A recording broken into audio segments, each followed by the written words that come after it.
Good evening, ladies and gentlemen. Welcome to the Network Migration Services webinar on Australia and New Zealand. Sorry, I'm just having a little bit of a chuckle at one of our senior managers, Liz. She's forgotten where she lives.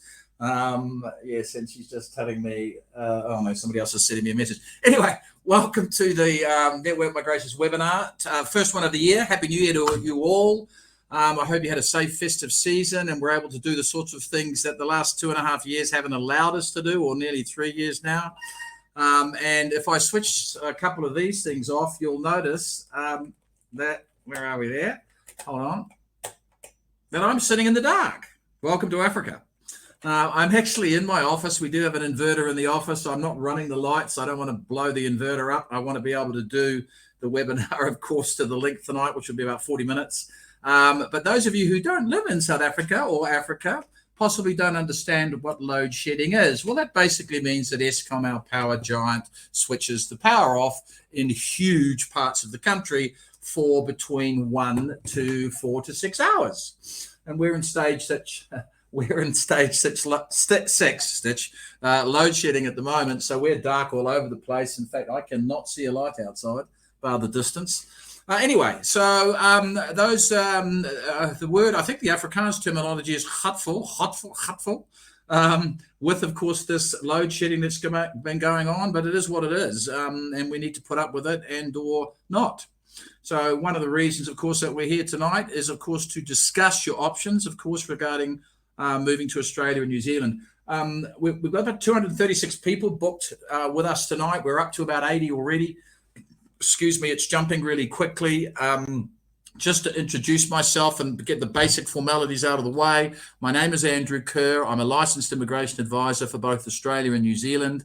I am a New Zealander. I was born and bred in New Zealand. I spent 10 years in Australia, and I've now lived in South Africa for 30 years this year. I came over in 1993. Excuse me. And yes, so I stayed in South Africa. I came over on a business contract with a publishing house, and then I was lucky enough to get a job with Network Migration in 1993, and I had an opportunity to purchase the company in 1996. So I did.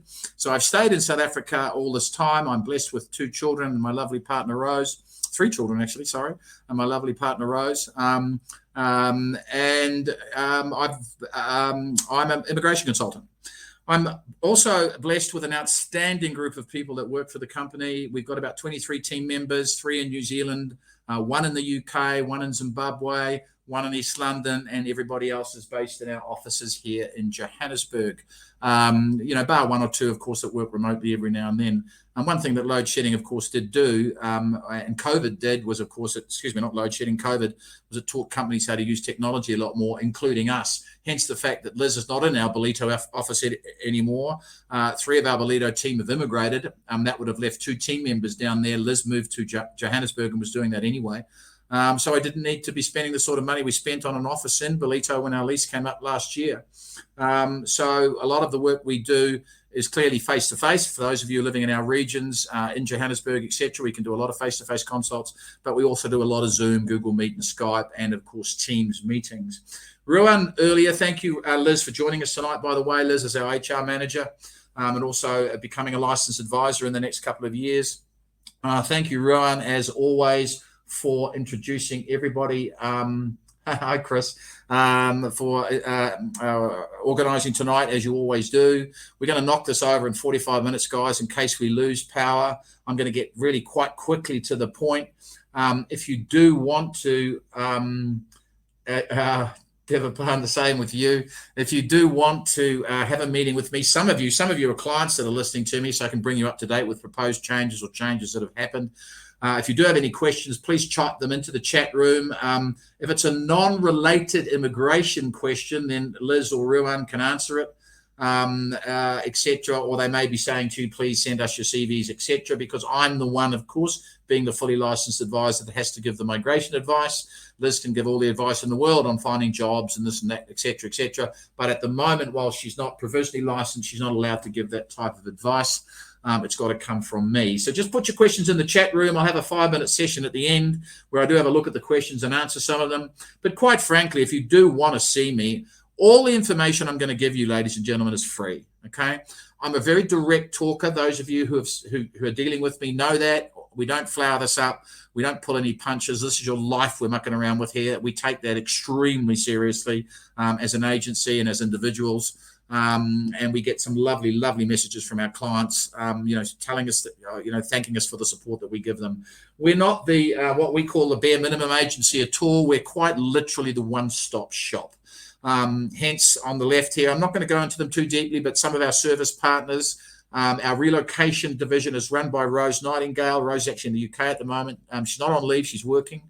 But the processes for helping you opening bank accounts and shifting money and selling homes and moving your pets and shifting funds and doing English tests and, deciding where your wealth wants to be, etc., selling a car, and of course on the other side, the same things in the opposite, buying a home or buying land or investing money or, opening accounts, whatever. We are literally the one-stop shop. When it comes to doing things like registration for teachers, electricians, plumbers, etc., we do it for you. We don't just send you links to do it on your own. And with no disrespect to companies' models, I mean, this is what some other companies out there do. It's their model. I'm not being disrespectful to them at all, but we go the extra mile. We literally hold your hand right through the entire process until your visas, your residency visas are granted. Whether that takes 6 months or 6 years, we'll be with you through the entire process. You can see I'm a licensed advisor. There's my MARA registration number on the first slide here, which is Australia, of course. Immigration Advice Authority of New Zealand. I'm a licensed advisor. Please, if you're going to use an advisor, use a licensed advisor. It protects you as a consumer. Because if you did have an issue and you're using a non-licensed advisor, you have no comeback at all.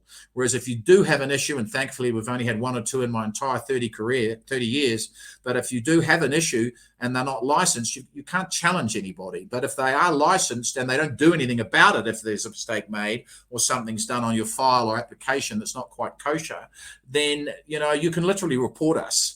If we're unable to fix that type of issue, etc., which clearly we would, but if you're not able to fix it, then I could lose my license, and I lose my license, I lose my business, and I've been in this business for 30 years, and I'm 60 odd now, so it's the sort of thing I really want to stay in until I retire, and even then, my team will be taking over the processes, etc., in a few years because they are in the process.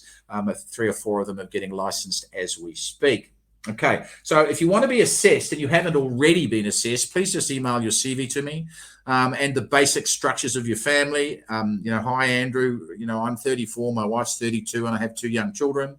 I need to know the structures of your family and whether you're single or in a relationship, because I need to understand how I'm going to be sending you the processes and procedures and pathways, and also quote you accordingly, of course. So just send me the CVs. I don't expect you to change the CVs and put your ages on them, etc. I don't even care what they look like at the moment. They're not going anywhere bar me and my colleagues, and we will look at the CVs and we will assess you, and then we will send you back what we commonly call a pathway to residency process. In the first document we send you is all the processes and the government fees associated with those processes. In the second document I send you is always our quotes to assist you with that process. The third document is an assessment form, which is a form that you would fill in to start the process, just send us back with the payment plan clearly that we'd all agree to. And the fourth one is just a procedures, 1-page document on how we work. We have a virtually 100% success rate. I mean, we've done over 14,000 successful applications, and we just don't fail on applications because, frankly, there's no reason to. And if there was an application that failed, that was clearly because of our situation, we would fix it. But if it was an untoward situation, like you had a health issue that you didn't know about, or et cetera, then we clearly would discuss, if you paid us, we would discuss refunding amounts, et cetera. So please do understand that we are quite literally the one-stop shop for all advice, not just the visas. We have a full relocation division, which has about 3 or 4 or 5 staff in it, 5 team members in it, my colleagues. I don't like calling people staff.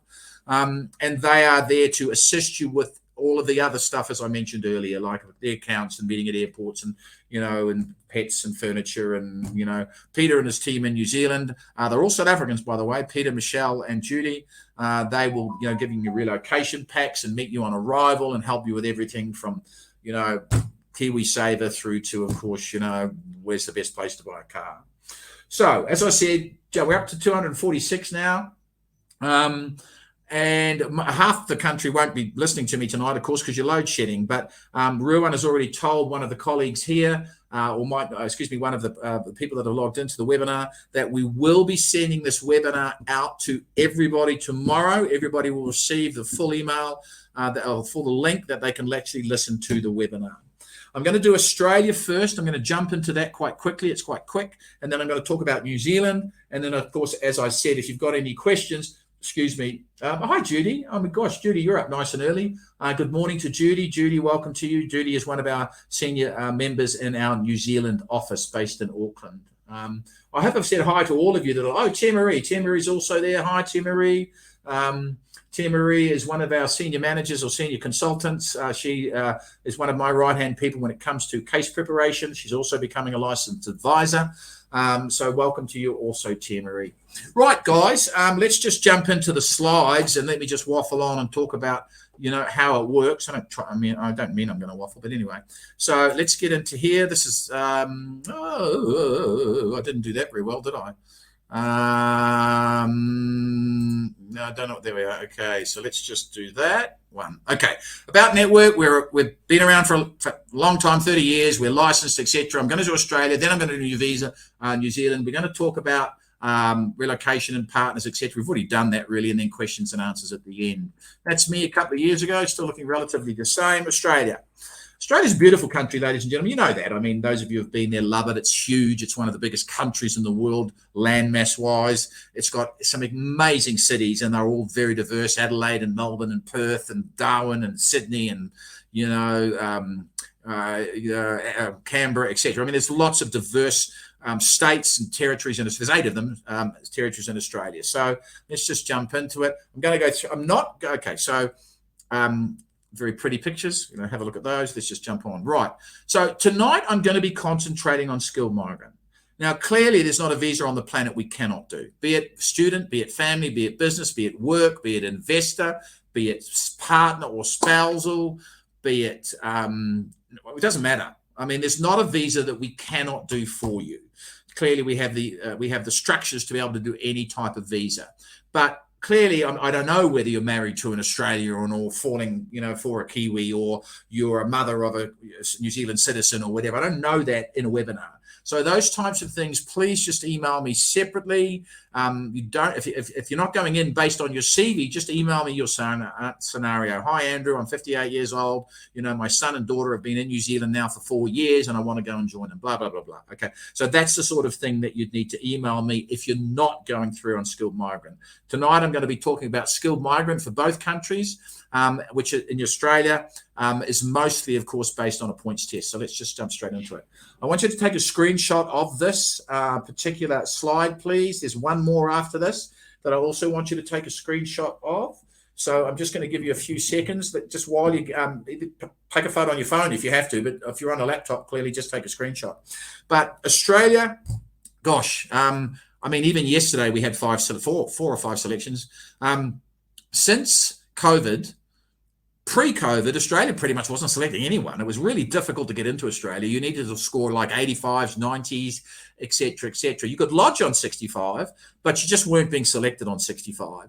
And since COVID's not gone, and it never will be, but clearly the world is living with COVID. So what Australia's done is last July, they opened up basically their migrant processes. They started selecting in August for offshore applications.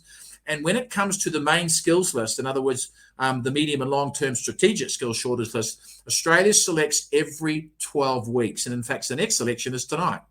It happens in Australia tonight, the last Wednesday of every month.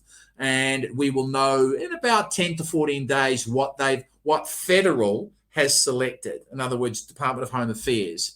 The states are selecting all the time on and off because the states are currently opening and closing, depending on, there's 8 states and territories, remember, and they have their own selection criteria. So when it comes to skilled migrant visas for Australia, I'm going to be emailing you back your potential opportunities for 3 of them. One is called the 189. Now that you need to be on the medium and long-term strategic skills shortage list. It's about I don't know, about 180 occupations on that skills list. You need to be under 45 years old for any of these skilled visas to Australia. So beware of that. There's your age points. In 99% of cases, you are going to need to have a formal qualification. And by that, I mean a degree, a trade, or a diploma. And I mean 99%. Once or twice, you might get away with not having a qualification, but only if you're in the IT sector for many, many years, or a senior manager for many, many years. You might not need the qualification then, but you still need to be under 45, remember. Okay, there's your points for work experience. And of course, the work experience must be based on your qualification. You cannot claim unrelated work experience. And as you can see, it's limited. 3 out of 5 years, 5 out of 8 years, and 8 out of 10 years. So be aware of that. Under 45, have a qualification and have recent work experience. And of course, being able to speak English over here on the left. Now, Australia gives you points for English. New Zealand doesn't. You need English for residency, but you don't need it for work visas for New Zealand, 9 times out of 10 anyway. So there are your points for sitting competent English tests. There are 3 or 4 of them you can use depending on the assessing authority who is assessing your qualifications. Now, Australia has over 30 assessing authorities, and when I send you back the processes at the moment, I will be sending you the basic understanding of what your assessing authority charges and how long they take to assess you. And then, of course, some assessing authorities like Engineering Australia, Australian Institute of Teaching and Successful Learning, Cairns in Australia, CPA in Australia, they require your English test up front. And I'll be telling you this, of course, as and when I assess you. So even if you don't want to use Network Migration Services, you don't have to, clearly, but get the free assessment because it is free. And even the consultations are free. Face-to-face in the office here, or Zoom, Skype, Teams, or Google Meet, all free. Okay, we don't charge for them. And then if you decide to use us, great. And if you don't, fantastic. We could recommend other agencies, 1 or 2 of them. Or, of course, you can go and do it yourself. All right. So there are the points from the first page. There's the second slide. Please take a screenshot of that. The difference on this slide, per se, is here are where you can get some of your bonus points. You can get bonus points for your spouse sitting English. You can get bonus points if your spouse has a qualification that is on the same skills list as you. You can get points. I talked about the 189.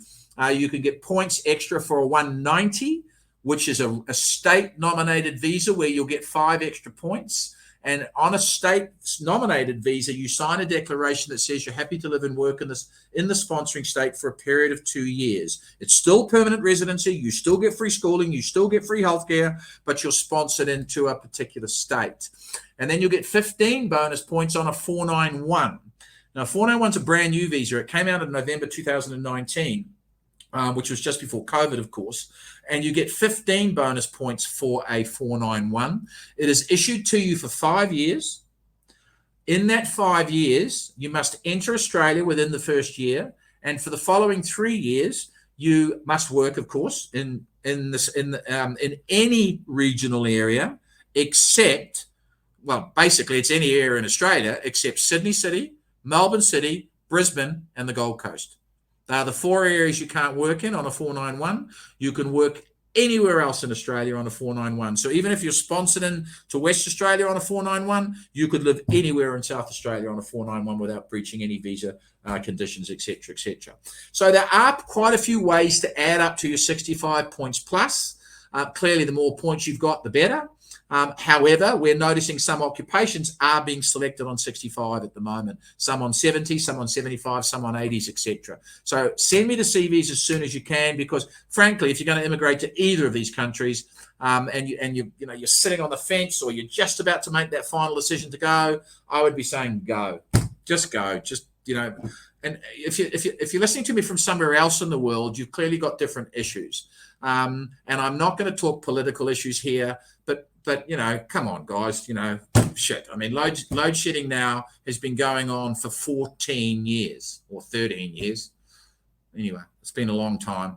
And there's no end in sight. And it's not just that. I'm not going to put South Africa down. This is a fantastic country. I loved living here and I love living here. We've just got issues. Okay, and I'm not going to, this is not a political chat tonight. This, of course, is just to talk about how we can get you to Australia or New Zealand. So what happens with Australia is you would clearly, and same for New Zealand, you'd send us your details. We'll send you back the processes and pathways with quotes, etc. If you decide to come on board for either country, we'll allocate you. You would clearly, sign an agreement with us, etc., etc. And then we'll allocate you a file manager. We have 11 of them, soon to be 13. And the file manager's job is to work with you and me through the entire process, no matter how long that takes. As I said, 1 year, 5 years, doesn't matter. Okay. And Australia would normally take about 9 to 12 months from the beginning to the end. So what would happen is once you've come on board, we will prepare and send you a detailed documentation checklist based on your scenario, your personal circumstances. And then we call it a starter pack. And then, of course, once you've got that starter pack, you know exactly who you're dealing with, who your file manager is for any questions or queries. And then, of course, as and when you're moving through the process, if it's Australia, once, of course, you've got your visas, then we'll hand you over to the relocation division for flights and furniture and job searches and opening bank accounts, etc., etc., etc. Okay, so that sort of summarizes Australia. If you came on board with Australia, you're looking at somewhere between 9 to 15 months processing time from the day you say go. All righty. So that was a quick one on Australia. Clearly, as I've said earlier, we can do investors and business and spousal and parent and, student and work visas and blah, blah, blah. So if you're not going in on skilled migrant, just email me your scenario, please. We're now up to 253. Welcome to those of you coming late. If you are wanting to watch this webinar again, we will be emailing it to everybody tomorrow so you can watch it. So let's jump on to Kiwiland, land of the long white cloud, my home.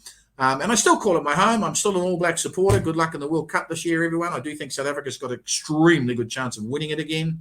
And I'd like to think that we would hopefully be in the final with you at some stage, but I'm not sure that's going to happen because I think we might play each other in the quarters, all for us. Anyway, let's not waffle on about that. Right. New Zealand is beautiful, guys. In fact, we would normally have Peter Lemon now. He's our New Zealand MD. He would normally be introducing New Zealand to you. He's a South African. So, by the way, is Judy, and so is Michelle. They run our Auckland operation. Soon to be Desiree. Desiree's joining our team in New Zealand next month. She's our operations manager. She's actually Liz's sister. They are both outstanding individuals and outstanding colleagues. And Desiree will be joining the New Zealand team. She's got 2 young children, her and her husband, and they just want to start a new life in a country where, of course, their input is going to, they're going to get a little bit more value for money, I suppose, for want of a better term. Anyway, so let's just jump into, so Peter would normally be talking about the job program in New Zealand and how we introduce the job search process to you. I should have actually got Liz talking about it now, but she's at home with her daughter, so I'm not, and also load shedding, so I'm not going to ask Liz to come on screen. But right now, clearly, again, we do every type of visa, under the sun, it doesn't matter. And a critical one at the top of this page is visitor's visa for job search purposes. Now, I'm getting a few emails at the moment where they're saying, can you quote me on a visitor's visa for New Zealand, please?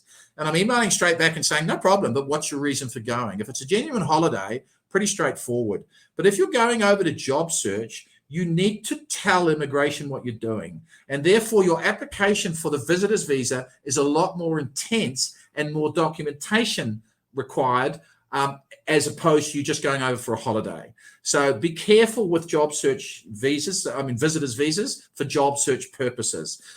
I've had probably about 11 in the past 2 weeks where people have done their own visitors visa applications and they've been declined. And, of course, once you've got a decline on your books, it's a decline. I'm not saying it can't be fixed. In most cases it can, but you don't want to decline. So, so clearly, just even if it's just you're going for a job search, I can quote you on it. Just be careful of how you put that application together. Okay. I need you to listen to this, please. Where no New Zealanders are available for a job, employers can hire a skilled migrant worker using the Accredited Employer Work Visa, or AEWV. Before inviting a migrant to apply for an AEWV, employers must become accredited with Immigration New Zealand and complete a job check for the role they want to fill. This means migrant workers can have more confidence about the role they're coming to New Zealand for. To gain accreditation, an employer must be a genuine business in a good financial position and have no recent history of breaching employment or immigration law or business standards. The job check confirms that the job pays the market rate, and the terms and conditions of the contract comply with New Zealand's employment standards. Before applying for a job check, employers need to advertise most roles to prove there are no New Zealand citizens or residents available for the job. After an employer's job check has been approved, you will be sent an email containing a link and a job check token. This means you can access the online portal and apply for your visa. The application process is all done online, where you will fill in your details and upload supporting documentation. Immigration New Zealand will check if you meet the requirements for the AEWV and that you have the skills and experience the employer is seeking. Once you are employed, your employer must provide you with information to help you settle into life in New Zealand and give you time to complete Employment New Zealand's online modules on employment rights while you are at work. The AEWV is designed to ensure only good employers can hire migrant workers and helps prevent migrant exploitation. More information about the AEWV is on our website. So that was something clearly put out by Immigration New Zealand last year when they were launching this particular process. So we were allowed to use it. So clearly I have. Take a screenshot of that page as well, because it's just sort of the process, if you like. And while you're taking a screenshot and reading through that page, let me just explain something here. I've already told you we're a one-stop shop. Most of our colleagues in the opposition fields tend to not give you as much support in the essential process of the job search and job training. Now we have 5 people that are pretty much dedicated just to that. And that would be Rose and Liz on this side, of course, helping you with CVs, LinkedIn profiles, information on, Liz, in fact, being our HR manager, we have our own recruitment company in New Zealand, which we put on the shelf just before Christmas, but we're going to start using it again now.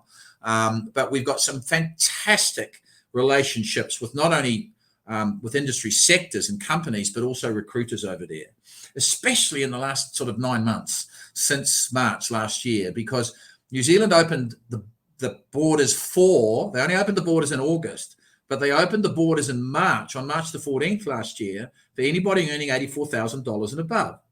And this job search program that Peter Lemmer started designing about 7 years ago, and Peter would normally introduce this. Peter's been in New Zealand now for nearly 7 years or 6.5 years. We really started to figure out what foreigners needed to do to start getting work in New Zealand and how they should approach the market, because it's a very, very different market than, for example, South Africa. And we interview in a very different way in New Zealand as well, and Australia for that matter. So we write the New Zealand format CVs. We do, your LinkedIn. LinkedIn is huge in both Australia and New Zealand. In South Africa, we hardly use it. But in these countries, it's big. And a lot of our clients get jobs through the contacts they make. So what happens is once your CV, once your paperwork's ready, your file manager then hands you over to Rose initially for an initial job search training. Now, we've now digitized that or made it on like a little mini webinar for 20 minutes or whatever that you just listen to about the introduction to the job search training. And then you're handed over to the New Zealand team. And Judy and Michelle and Peter, they will then, not all of them, of course, but you're scheduled for 5 sessions at 45 minutes a session. And if you're in Africa, it's done at nighttime because, of course, that's New Zealand's daytime. So they'll do it over Zoom or Teams or Skype or whatever medium that you're happy with. And they're going to be introducing you to the job market and what sector should you be sending your CVs to. Clearly, you've got to send your CVs to accredited employers now. But we have built a really strong relationship with employers and companies. And just to give you an example, by the end of April, March, sorry, when it came in on the 14th of March, all of a sudden by the end of March, we had 30 job offers. And not one of these clients had been to New Zealand. And then at the end of April, we had 76. And then at the end of, May, we had over 100. And, long story short, in the last sort of 6 to 9 months, we've done well over 200 work visas. We're doing 5 to 10 of them a week at the moment. And 95% of these people haven't been anywhere near New Zealand. So what COVID did, and when you consider that unemployment in Australia is under 4%, and in New Zealand it's 2.8%, well, that was the last time I looked, which was about just before Christmas, then clearly there are companies screaming for skills. I mean, by the way, Chris, it's extremely hot here too, mate, let alone it is down in Durban. I mean, I'm sitting here dripping sweat. There's no wind at all. And Tapiwa, looking at you as a truck driver, you're going to be put on a special category list in the next 2 weeks when Parliament gets back because of the amount of truck drivers they're looking for. They've got trucks sitting on the side of the road or in depots at the moment because they don't have enough drivers. But think about that. As a driver, you're going to have to convert your license. So you're going to have to fly to New Zealand to do it. It takes about 2 weeks. And then you'll walk into work. Literally walk into work, well, drive into work. But the issue is the current immigration policies that have been put out by Labor are taking a little bit of a while to change. And with no disrespect to Labor, things like Green List. Let's go to it. There's your Green List Tier 1. Now, currently that has 76 occupations on it. But please take a screenshot of that if you want as well. Now, if you're on Green List Tier 1, you can go straight to residency. We lodged two or three Green List Tier 1 applications at the end of November. 10 days later, they had residency. 10 days. That's unbloody believable, excuse my language, because it normally would take a year to get residency. But Green List Tier 1 occupations, as long as you get the job that meets the requirements, and as long as you have the specific requirements on the green list. So you might say, well, I'm a chemical engineer, but I got a diploma. Not good enough. Okay. You would need a degree in that field from an institution that was blah, blah, recognized by Sydney or Washington Court, blah, blah, blah, blah. Okay. So these are the sorts of things that we will tell you as and when your CV is sent to us. Okay. Now, here's Green List. These, by the way, have been added. Thank you, Liz and Ryan, have been added to the Green List as of 15th of December. Now, look at registered nurses. Now, it took a year for the Minister of Immigration in New Zealand to put registered nurses from Green List, well, not a year because it only came out, in July, but from Green List Tier 2 to Green List Tier 1. And he was being challenged literally weekly. Why do nurses have to wait 2 years to lodge residency? Why can't we go straight to residency? Because we're in as much need as doctors. Well, he finally bowed to some pressure. With no disrespect, there's a lot of occupations that should be on Green List Tier 1. And the New Zealand general elections, by the way, for government are in September this year. I'm going to leave that as an open statement for you. But the general elections for New Zealand in September this year. So watch the space and see what happens. Anyway, so here is Green List Tier 2 occupations. Now, Green List Tier 1, I've already said, processing time, well, we had a couple done in 2 weeks, but realistically, let's say 6 to 8 weeks for Green List Tier 1 occupations, okay? Green List Tier 2, if you get an occupation that is on this list, and this is the list that I also think needs a lot of work, you're processing. So what happens is you get your job, 2 years. When you get your work visa, it's valid for 3 years. Sorry, I didn't tell you that. So the main applicant gets a work visa linked to the company that's employing them. The spouse gets an open-ended work visa. They can do whatever they want. And the children, depending on their ages, will either get visitors visas or student visas. Okay? And then if you're on Green List Tier 1, clearly the entire family will get residency within 2 months. If you're on Green List Tier 2, we wait 2 years to lodge your residency application. Okay? So your 3-year work visa, we lodge your residency after 2 years, and bang, your residency is granted. These are Green List Tier 2 occupations that have been added from March this year. Okay, so you can see teachers, primary school teachers are now going on there. Now, on they weren't on there before. Secondary and early childhood was, but not primary. So this is sort of telling you the sorts of things that New Zealand is screaming for at the moment. And then we have another list, which are roles exempt from the accredited employer's work visa medium wage threshold. Okay, so you might not be on green list tier 1 or 2, or you might not even be on this list. That doesn't mean you can't get in. Okay, please, it doesn't.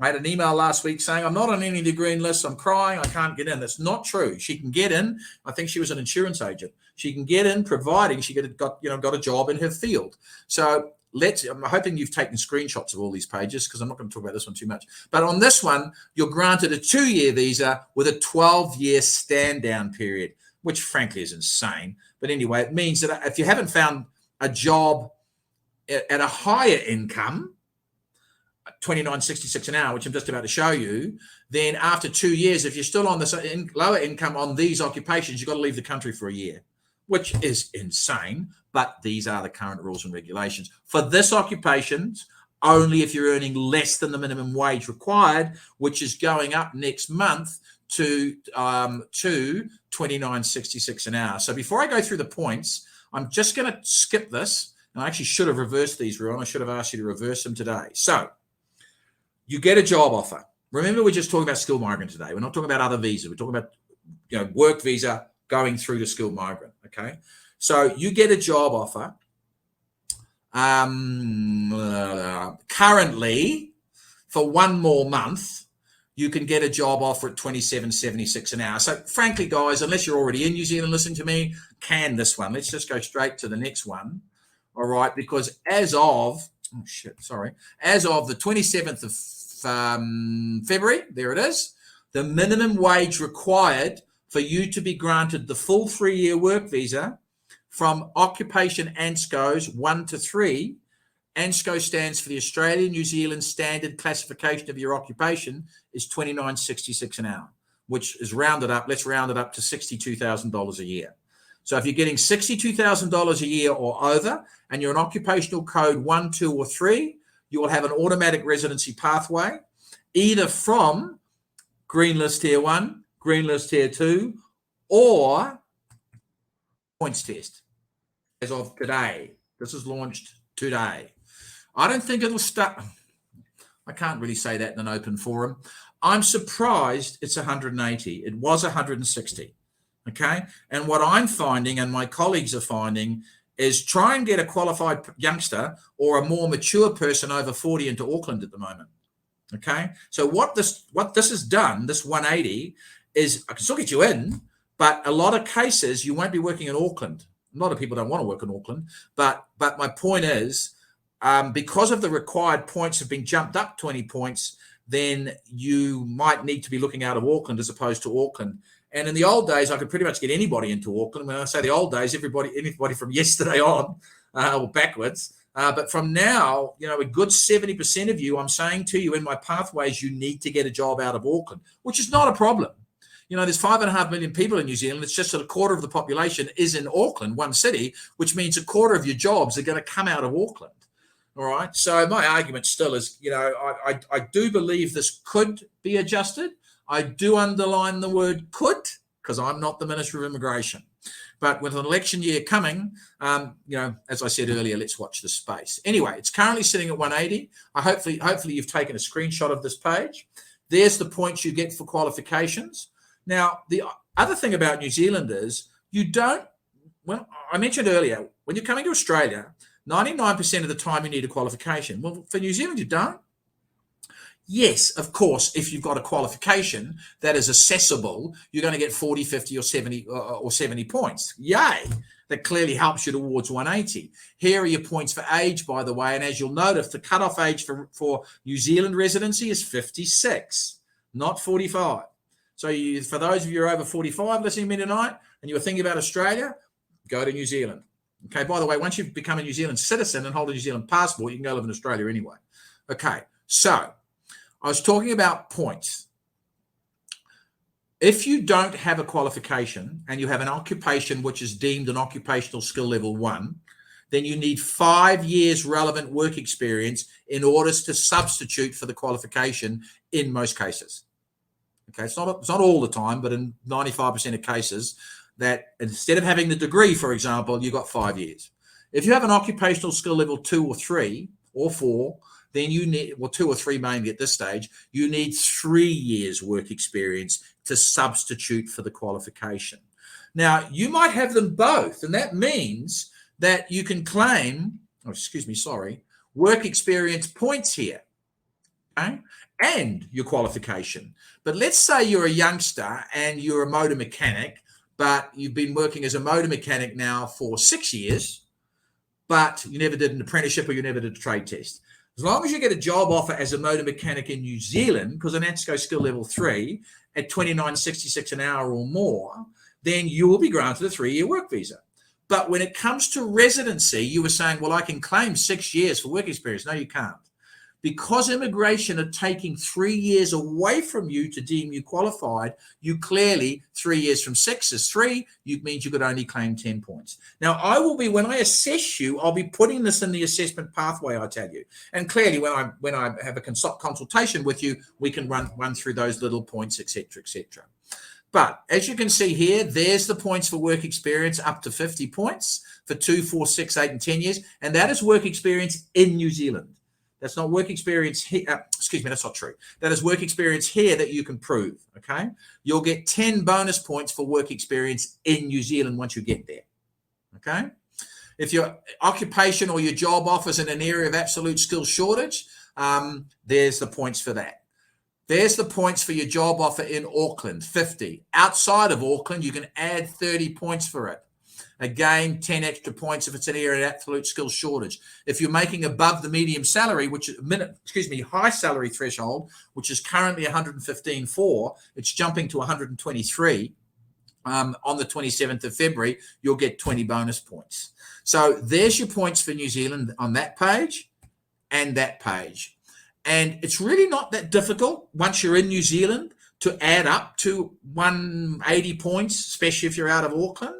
You might have to work a few extra years. One might have to roll a work visa over maybe once, because you can.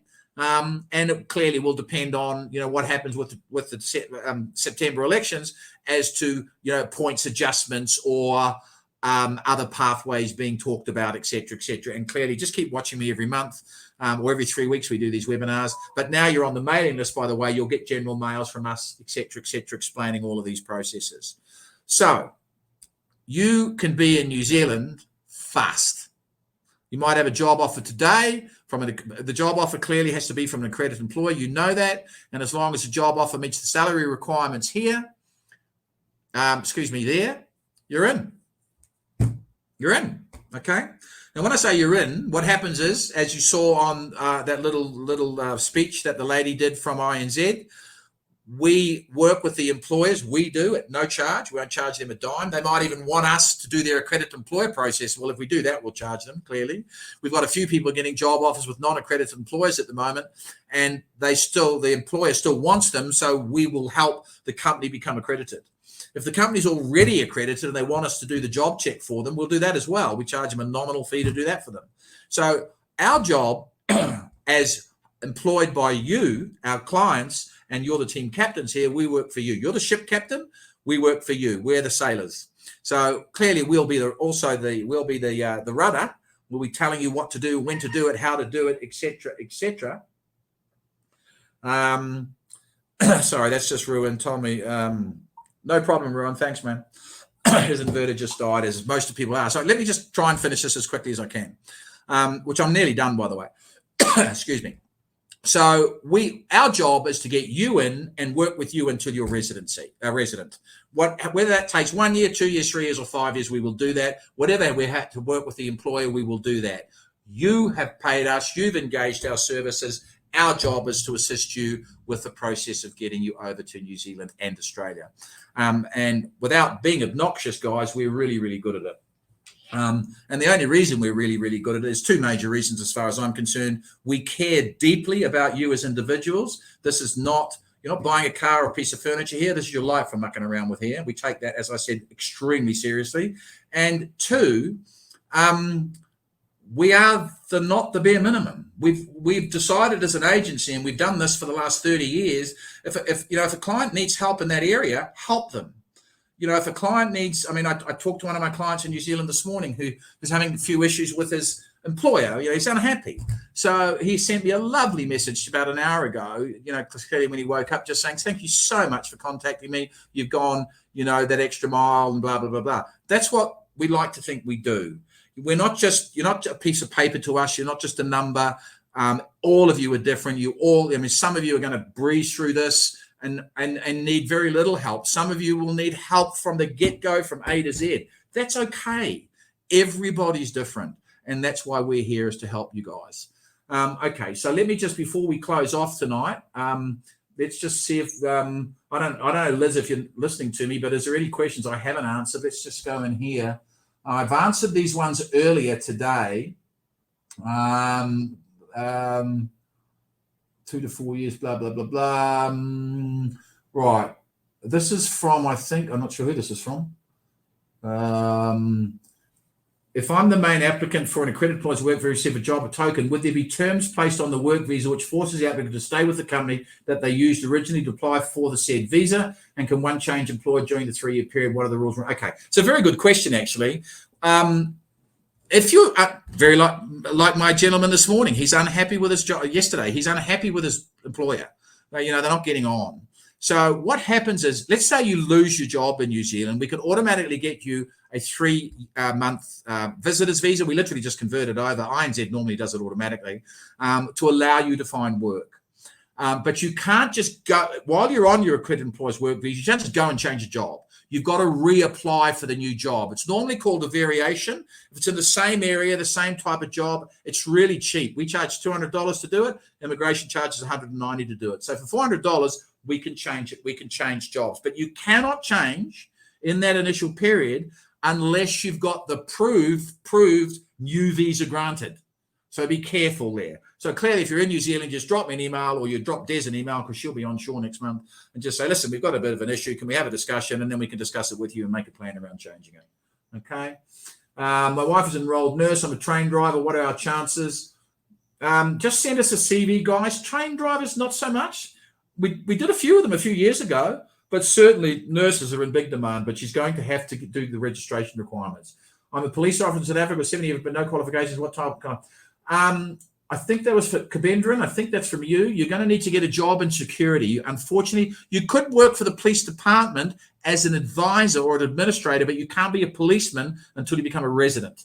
Okay, which clearly is a bit of a catch-22 situation. But you could certainly work in a security type role, or if you have a spouse, Kabendran, please send me both your CVs, yours and your spouse's, because we might be able to get you in, your spouse in, and then you could do an open-ended work visa, which you still can't work for the police department, but you could sort of do anything you want. Professional HR and payroll officer experience. Again, Melody, as I've said to everybody, guys, just send me your CVs, guys. I mean, you're asking questions. Thank you. No problem with the questions, but you're asking questions that will be answered by a CV. Okay, so let's just go back here. Sorry, guys, I'm looking at the other screen, so you can't look at me. Hello, hello, hello, blah, blah, blah, blah. Thanks, Ruan. A big welcome. Correction, Joburg, that was Liz, forgetting where she lives. Send, please refresh, blah, blah, blah. Truck drivers, I already said to Piwa, lots of jobs for you, mate. Lots of jobs. The degree in information systems, listen, Tafadzwa, IT is pumping in New Zealand at the moment, mate. It's pumping. You should get a job, no problem. Oh, thank you. Liz, you answered that anyway because you're allowed to. Chris says the status regarding spousal. No, it hasn't, Chris. It was supposed to change in December. I didn't think it would. The minister stalled it to April. I don't think he will in April anyway. I could be wrong. But all it would mean, Chris, is that your spouse would have to qualify for a work visa in their own right. Most of my client spouses do. And all it would mean is that we would do a work visa application for your spouse when the spouse landed, and it would cost the spouse $750 to do that. So most of the time, it hasn't been brought in, Chris, so don't worry about it. At this stage, to FUDs, we've done that. Andres, architectural technologist, drafting dog. Andres, yeah, but for Australia, you won't get sponsored. Well, if you're going to find a work visa in Australia, you need to be sponsored by the employer, which means they need to lodge an application to sponsor you. It takes a good 2 to 3 months for that, and then you lodge your application. Hard to do. So I would try and get my visa first, Andres, if I'm going to Australia, then apply for work. Okay. Aaron, just send me the CV. Does New Zealand still offer 3-year work visas? Yes, it does. It doesn't state 3 years, but all accredited employers' work visas, SAI, are generally issued for 3 years. New Zealand questions, can I use or have a certain amount of years experience while studying, teaching, bachelor's degree? Claire and Donovan, it's a very vague question. I'm sorry, I don't know what you're asking me. News Ed Z question. Can I use or have a certain amount of years experience while studying and teaching a bachelor's degree? Sorry, Claire, the question's too vague. You're going to have to email me, Claire, with that one. I'm not 100% sure what you're asking me there. Is there a market for accountants in New Zealand? Riaz, I had an accountant consult at 5 o'clock tonight. There are currently on Seek alone, there's over 3,000 positions being advertised for accountants. Guys, Melissa, he does, providing he can prove it.